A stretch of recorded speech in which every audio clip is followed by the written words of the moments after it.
So this video is going to show you how to use Google Docs and a few examples of ways that you might use some of the tools. So to get to Google Docs, you could go to the waffle and click Docs, or you could go to docs.google.com, but the shortcut is doc.new or docs.new with an S, or you could go to Google Drive and then click the plus and add a new Google Doc that way. But I'm going to create this imagining that I am a teacher and I've got a new class about to join me, and I want to give them some information about me. So I just started typing about me, and then I've created the title, which it recognized there. You may recognize this looks very similar to Microsoft Word, and so I'm not going to talk about what all of these different features do. I'm sure you're familiar with those, but it has a few benefits because it's on the internet. So this is a website essentially. It's online document, and that means I can share it with people and I can access it from any device as long as I have access to the internet. So if I wanted to share this with a colleague, maybe another teacher, I could type them in, and then I can choose how much access they want. Are they allowed to edit the document, or do I only want them to view it, or can they add comments? And when I click send, that means they will get an email notifying them that they have access. Or perhaps I want to put this document onto a website for lots of the staff to view. So sometimes it's easier, rather than typing in everyone or typing in a group, you can get the link. So here it says at the moment this link, the URL link, is restricted to people to the people on this list who I've shared it with individually.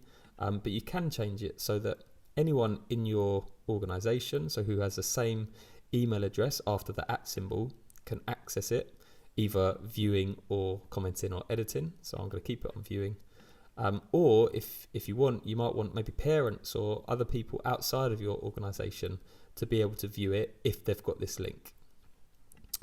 And then you can share that with them, like by emailing to them or however else.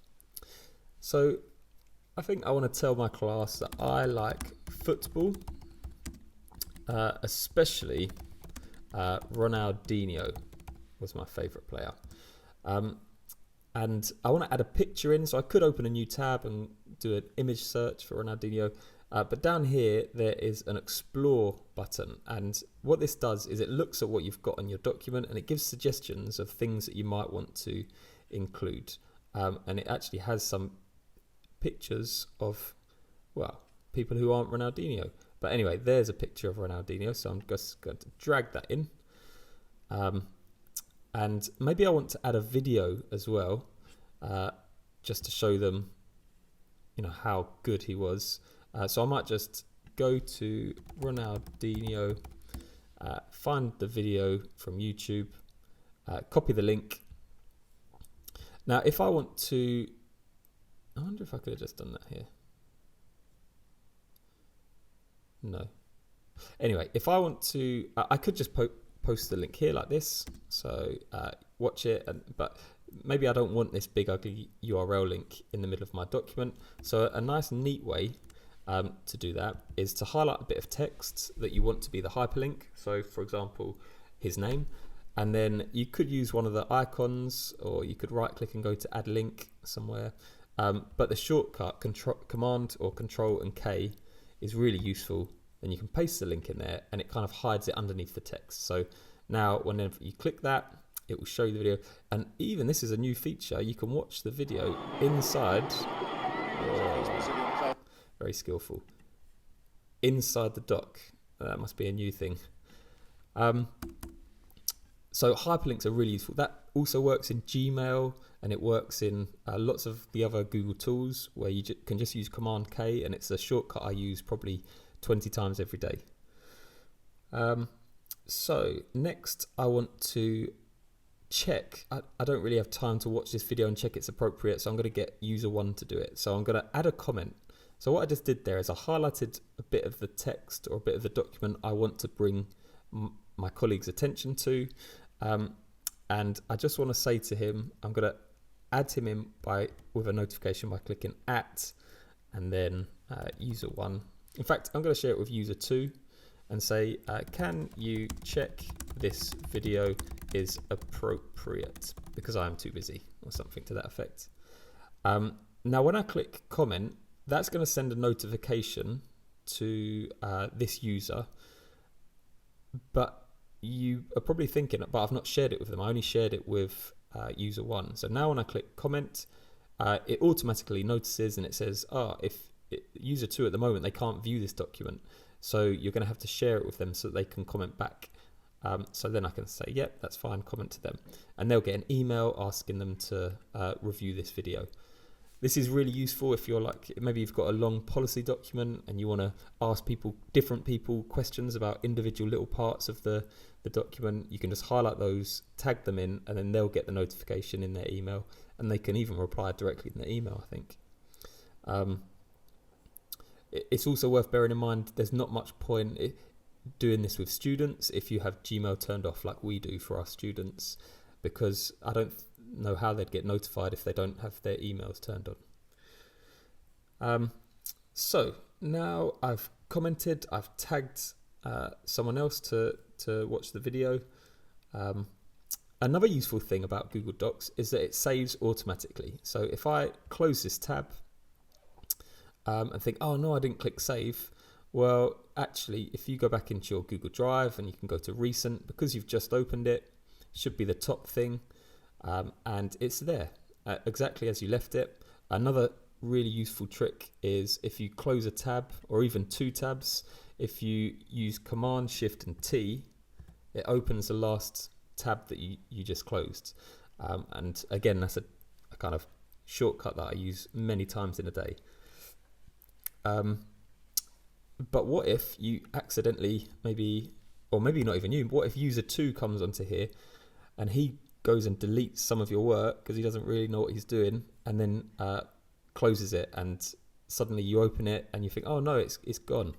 So I'm just going to close it, open it again, and the work's gone. My lovely picture of Ronaldinho. So what you can do here, and this is probably the most useful trick in Google Docs, is under File, there's something called version history. And basically every time you type a character or do anything on a Google Doc, it's kind of remembering it in real time, second by second.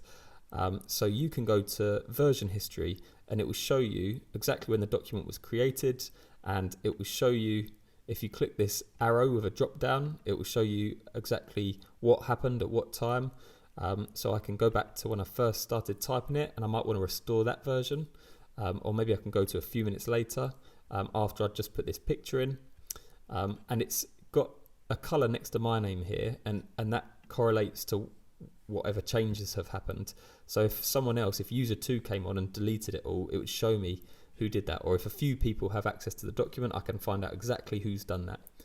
So that's useful for basically busting students and finding out who said what. And it's useful for restoring. If I want to go back to this version, I can say restore that version, and then it's back. Just no need to worry. So you can't. It's very difficult to fully delete a file in Google Docs. So another thing I'm going to show you, and so I might just say my favorite book is Holes. Now, this is something that I've never used except for in the Google exam. So I'm just going to show it to you in case you are interested in doing the Google Level 1 exam. And it's something to do with getting footnotes. So again, I'm going to use down here, you saw the Explore button. I might want some information about this book. So Holes is a fantastic book. Perhaps I want to get some information from Wikipedia. So I'm going to copy the Wikipedia link. And again, really, I'd probably just do a link and paste it in there. But in the exam, it asks you to put a footnote in. So I'm just going to show you how to do that. You go to Insert and Footnote. There's a shortcut, but I never use it. And then you can paste in a link or more information or anything that's kind of out of the way down at the bottom. And then if you click on that, I think it takes you, does it? Yeah, if you double click it. And then they can find more information. Like I said, maybe that's useful for you, but I've never used it. A couple more useful things before I finish this video. I use voice typing, not that regularly, but sometimes. This is really useful if you've got a worksheet that's like a physical copy and you need to copy things from there into a document, rather than looking at it, typing it, and then going back and forward. If you just go to voice typing, you can click record, and it's getting better and better. Every time I try it, I think, oh, it's got a bit better than last time. So I'll give an example. Google voice typing is getting better every time I try it, full stop. I think it doesn't even put in your erms, full stop. That confused it. Full stop, stop. Yeah.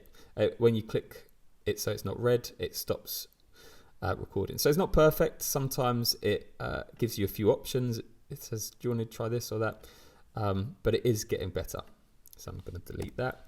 But that could be useful for students as well. Although if you've got lots of them in a room, it probably won't pick up their voice very well.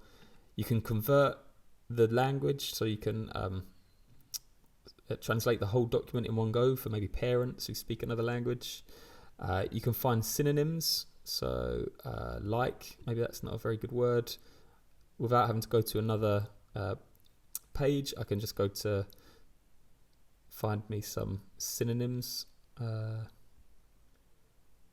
It doesn't have any synonyms for like. That's strange. Oh yeah, here we go. Resembling. So yeah, the point is you can just, you don't even have to go to a new tab. The internet's sort of built into it. So I hope that video was useful. I hope I've shown you some tools that you might find useful at your school. And there's some tasks that I've set for you to have a go at trying out some of these different tools and things. And yeah, best of luck with that. And I hope it was helpful.